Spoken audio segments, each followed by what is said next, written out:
என்னுடைய செயலும் சிந்தனையிலும் இந்த சமூகத்துக்கு பயனுள்ளதாக இருக்குன்னு நினைக்கிறவங்க மட்டும் இந்த மூவேந்தர் மீடியாவை சப்ஸ்கிரைபிள் பண்ணிவிட்டு பெல் ஐக்கான் ஆல் கொடுத்து வந்து ஃபாலோ பண்ணிக்கோங்க.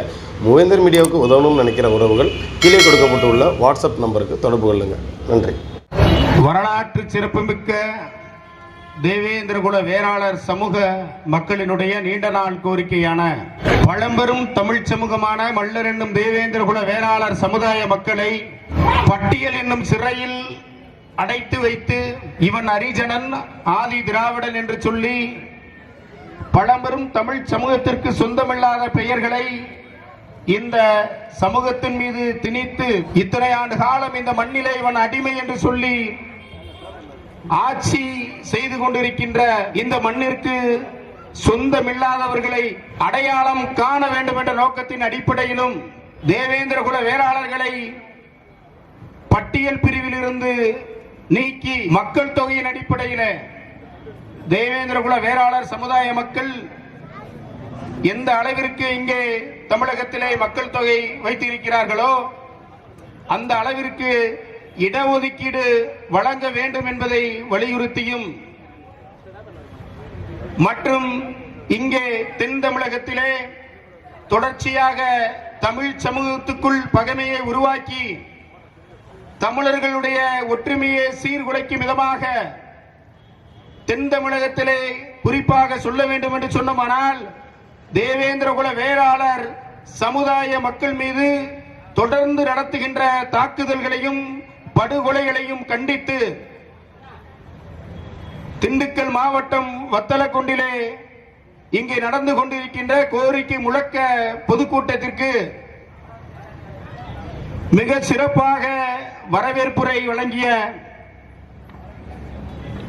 எங்கள் மருத மக்கள் கழகத்தினுடைய மாநில செயலாளர் எனது அன்பு சகோதரர் ராஜா அவர்களே மற்றும் இங்கே சிறப்பு அழைப்பாளராக வந்து தேவேந்திரனுடைய வரலாறுகளையும் தேவேந்திரனுடைய பண்பாட்டு நாகரீகத்தையும் தேவேந்திரனுடைய கலாச்சாரத்தையும் உங்களிடம் மிகவும் தெளிவாக எடுத்து கூறி அமர்ந்திருக்கின்ற கோவை ராஜ தேவேந்திர சுவாமி இந்திர மடாதிபதி அவர்களே மற்றும் எனது அழைப்பினை ஏற்று வருகை தந்த எனது அருமை தாய்மார்களே, ஏனைய அனைத்து ஊரை சேர்ந்த அனைத்து தேவேந்திரகுல வேளாளர் இளைஞர்களே, உங்கள் அனைவருக்கும் எனது சார்பாகவும் நான் சார்ந்து இருக்கின்ற மருத மக்கள் கழகத்தின் சார்பாகவும் என்னுடைய பணிவான வணக்கத்தை நான் தெரிவித்துக் கொள்கின்றேன். தோழர்களே,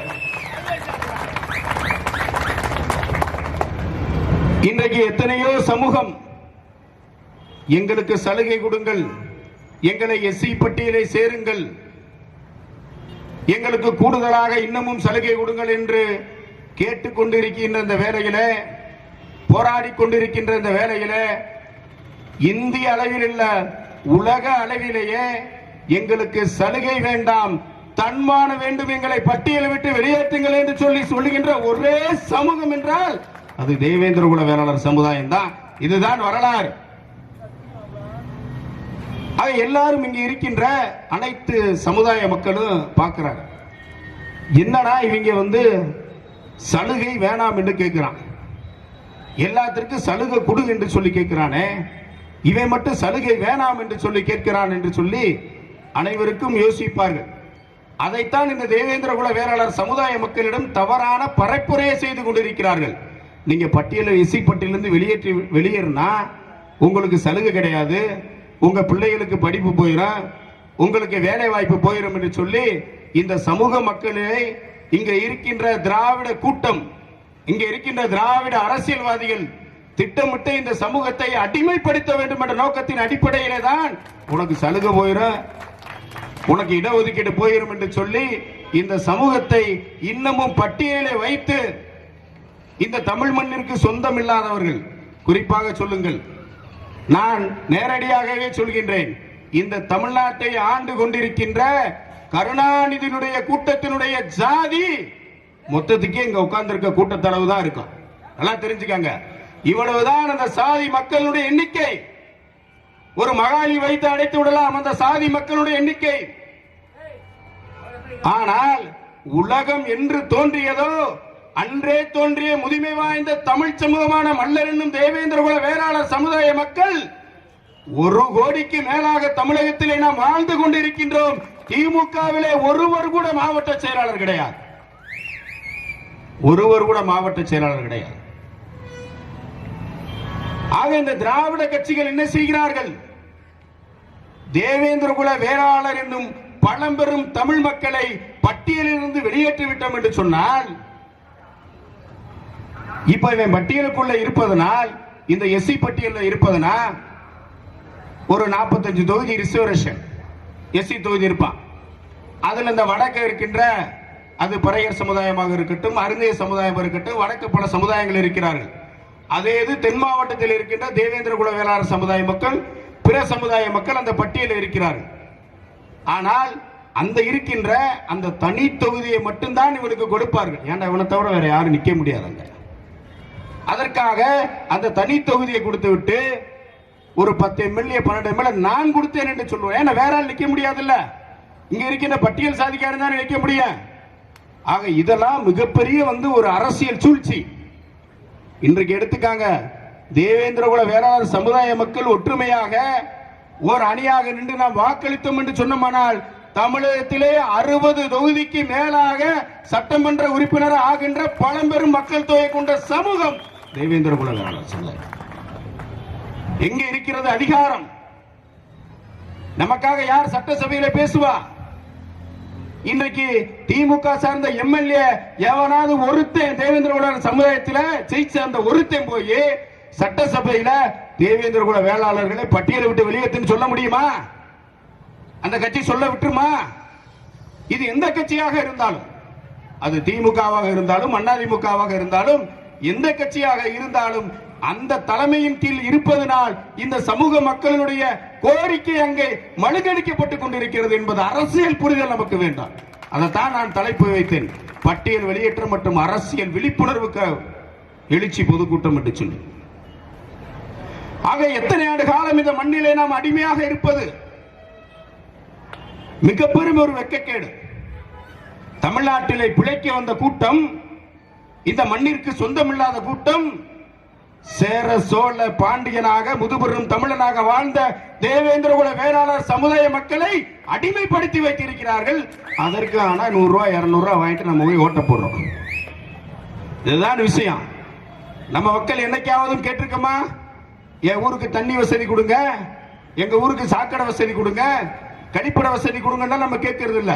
தேர்தல் நேரத்தில் 500 ரூபாய் 1000 ரூபாய் கொடுத்து நம்மளுடைய நண்பர்களுக்கு ஒரு கோட்டை வாங்கி கொடுத்தா நம்ம ஓட்டை போட்டு 5 வருஷம் இங்க இருக்கின்ற திராவிட கட்சிகளுக்கு அடிமையாக ஒரு பழம்பெரும் சமுதாயம் இன்றைக்கு இருக்கிறது என்பதை நீங்கள் புரிந்து கொண்டு,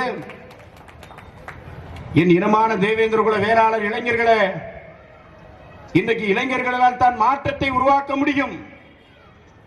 இளைஞர்கள் நினைத்தால் தான் மாற்றத்தை உருவாக்க முடியும். லட்சமோ லட்சம் மக்கள் தேவை கொண்ட இளைஞர்கள் அரசியல் புரிதலை நாம் தெரிந்து கொள்ள வேண்டும். திராவிட கட்சிகளை நாம் புறக்கணிக்க வேண்டும். ஏன்னா நம்ம வீட்டுல சோறு இருந்தா தான் நம்ம சாப்பிட முடியும். எப்படா சோறு போடுவியான்னு சொல்லி அவன்கிட்ட நம்ம எதிர்பார்த்துக்கிட்டு இருக்க முடியாது. அவன் வேணுமென்ற சாப்பாடை சாப்பிட்டு கொஞ்சம் தூக்கி போடுவான். அதை பிறக்கி திங்குகின்ற அரசியலை நாம் செய்து கொண்டிருக்கிறோம். முதலில் புரிந்து கொள்ளுங்கள். நாம் சட்டமன்ற உறுப்பினராக வேணாமா? நாம் பாராளுமன்ற உறுப்பினராக வேணாமா? நாம் அமைச்சராக வேணாமா? இதெல்லாம் நாம் தெரிந்து கொள்ள வேண்டும். இந்த அரசியல் புரிதலை நாம் கற்றுக்கொள்ள வேண்டும். எத்தனை தேவேந்திர குல வேளாளர்களை 1 கோடிக்கு மேல, நிறைய 1 கோடிக்கு மேல வாழ்ந்து கொண்டிருக்கின்ற இந்த சமூகத்திற்கு எத்தனை அமைச்சர் இங்க இருக்கின்ற திராவிட கட்சிகள் கொடுத்திருக்கிறார்கள். இங்கே சிறுபான்மையா இருக்கின்ற சமுதாயத்திற்கு கூட, தேவேந்திர அல்லாத பிற சமுதாயம் சிறுபான்மையா இருப்பான், ஆனா அவர்களுக்கு கூட இன்றைக்கு அமைச்சர் அதிகமாக கிடைக்கிறது. ஆனால் எந்த ஒரு அரசியல் புரிதலும் கிடையாது நமக்கு. குறிப்பாக இங்க இருக்கின்ற சமுதாயம் பல பேருக்கு நாம் பொது தொகுதியிலே தேர்தலில் நிக்கலாம் என்ற ஒரு அடிப்படை அரசியல் அறிவு கூட நாம் கற்றுக்கொள்ளவில்லை. இதுதான் உண்மை. ஏதாவது ஊர்ல ஒரு கவுன்சிலர்னா ஒரு 4 சாதி இருக்க ஊர்ல, ஏப்பா அந்த தடவை நீ நிக்கலன்னு சொன்னா, இந்த தடவை பொதுவாயிருச்சு, அடுத்து இன்னும் ஒரு 10 வருஷம் கழிச்சு ரிசர்வ் ஆக, அப்ப நம்ம 2 கிலோமீட்டர். ஆக இந்த அளவிற்கு இந்த சமுதாய மக்களை அரசியல் அறிவு இல்லாமல், அரசியல் தெளிவு இல்லாமல், நம்மளுடைய முன்னோர்கள்லாம் நல்ல அரசர்கள், நல்ல ஆட்சி செய்தார்கள். சேர சோழ பாண்டியனுக்கு வர ஒரு நல்ல அரசியல் ஆளுமை வேண்டுமா? ஆக இப்படி மன்னர்களாக இந்த மண்ணை ஆண்டவராக தமிழனாக வாழ்ந்த சமூகம் இடைக்காலத்திலே திராவிடம் என்றைக்கு முளைத்ததோ, திராவிடம் என்றைக்கு கோலோட்டி நின்றதோ, அன்று இங்கே இருக்கின்ற அனைத்து தமிழர்களும் இந்த மண்ணிலே அடிமையாக்கப்பட்டார்கள். இதுதான் உண்மை. நீங்க பாருங்க, பெரியாரிலிருந்து இருந்து ஆரம்பிங்க. இப்ப இங்க இருக்கின்ற தாத்தா முதல்வர், அடுத்து மைய முதல்வர், அந்த கட்சிக்கு தலைவர்கள் பாருங்க. அடுத்து பேரை வருவாரு, அவரும் அந்த கட்சிக்கு தான் வந்து அடுத்தபடியே அவரும் தலைவராக வருவார். பேரன்ல ஆரம்பிச்சு கொள்ளு பேரன் வரைய இந்த தமிழ்நாட்டை ஆள நீ ஆசைப்படுகிற, பிற மாநிலத்தில் வந்து இங்க இருக்கின்ற தமிழர்களுடைய உனக்கு உணர்வு என்ன புரியும்? நம்மளுடைய தகப்பனுக்குத்தான் வழி தெரியும் இந்த குடும்பத்திற்கு என்ன தேவை என்று சொல்லி. ஆக இன்றைக்கு நாளுக்கு நாள் சட்ட ஒழுங்கு சீர்கெட்டுக் கொண்டிருக்கிறது. இங்கே தென் தமிழகம் மட்டுமல்ல, வட தமிழகம், தமிழகம் முழுவதும் அன்றாட படுகொலைகள் நடந்து கொண்டிருக்கிறது. சாராய கலாச்சாரம், டாஸ்மாக் கலாச்சாரம் கோலோச்சி இருக்கிறது. தெரு தெருவாக சாராய விற்பனை நடந்து கொண்டிருக்கிறது. தெரு தெருவாக இங்க மது விற்பனை கட்டவிழ்த்துப்பட்டுக் கொண்டிருக்கிறது. இங்க இருக்கின்ற அதிகாரிகள் வேலை செய்ய முடியல. அதிகாரிகள், நேர்மையான அதிகாரிகள் இருந்தும் கூட அவர்கள் வேலையை செய்ய விடுறாங்களா? அதிகாரிகளை பணியை செய்ய விடுறாங்களா? ஆக ஒரு அதிகாரி தன்னுடைய பணியை செஞ்சா உடனே போன் போயிடும், நான் கட்சிக்காரன் பேசுறேன், அந்த பேட்டரை விட்டுருந்துச்சு. ஆக அந்த அளவிற்கு மோசமான ஒரு அரசியல் இங்கே நடந்து கொண்டிருக்கிறது. இதை தேவேந்திரகுல வேளாளர் சமுதாய மக்கள் நாம் புரிந்து கொள்ள வேண்டும். ஐயா ராஜதேவேந்திர சாமிகள் அவர்கள் நம்மளுடைய வரலாற்றுகளை மிக தெளிவாக உங்களுக்கு எடுத்துரைத்திருக்கிறார். ஒன்றும் புதிதாக நான் சொல்ல வேண்டிய அவசியம் இல்லை. தமிழ்நாட்டிலே 4 திசைகளிலும் தேவேந்திரனுடைய வரலாற்றை நீக்கி எந்த வரலாறு படைக்க முடியாது என்பதுதான் வரலாறு. இதுதான் உண்மை. மிக தெளிவாக சொன்னார். இங்க கடைசியா எடுத்துக்காங்க, இங்க பாண்டிய மன்னன் யாரு? தேவேந்திரன். பாண்டியனுடைய சுடுகாடு பொட்டல்களம்,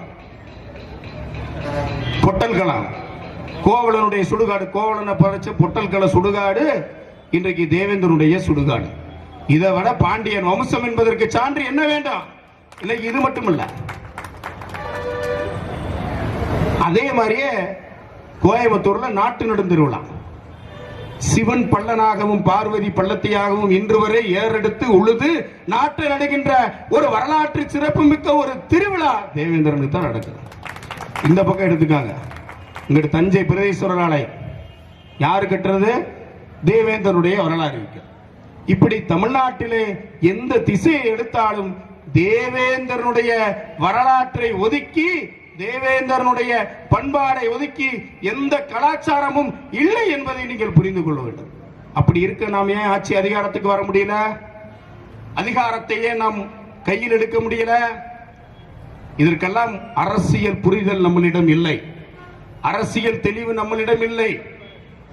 நாம் இன்றைக்கு சட்டமன்ற உறுப்பினராகவோ பாராளுமன்ற உறுப்பினராகவோ அதிக மக்கள் தொகையை கொண்டு அதிக எண்ணிக்கையோடு நாம் சட்டசபையிலும் பாராளுமன்றத்தில் நீ போய் உட்காரையோ, அன்னைக்கு தான் உன்னுடைய குறைகள் நீக்கப்படும். அதற்கான காலத்தை நிச்சயமாக உருவாக்குவோம் என்பதை இந்த நேரத்தில் நான் பதிவு செய்து கொள்கிறேன். நம்மளை புறக்கணிச்சு விட்டு இனி இந்த நிலக்கோட்டையில யாரும் ஜெயிக்க முடியுமா? சொல்லுங்க பாப்பா. தேவேந்திரனை புறக்கணித்து தேவேந்திரோட வேளாளர் சமுதாய மக்களுடைய கோரிக்கையை பட்டியலிடத்தை பேசாமல் எந்த ஒரு கிராமத்திற்கும் எந்த ஒரு அரசியல்வாதிகளும் உள்ளே நுழைய விடக்கூடாது என்ற வரலாற்றை வருகின்ற 2026 நாம் படைக்க வேண்டும். அதான் உண்மை. உள்ள வந்ததுமே உங்க தலைவரை வந்து தேர்தல் அறிக்கையை விட சொல்லு, நாங்கள் பட்டியல் வெளியேற்றத்தை நாங்கள் வெற்றி பெற்றால் தேவேந்திர குல வேளாளர்களை எஸ்சி பட்டியலிருந்து வெளியேற்றுவோம் என்று சொல்லி அறிக்கை விட சொல்லுங்கள் என்று மறைத்து கேள்வி கேளுங்கள் இளைஞர்களை. அதுதான் மிக முக்கியமான விஷயம்.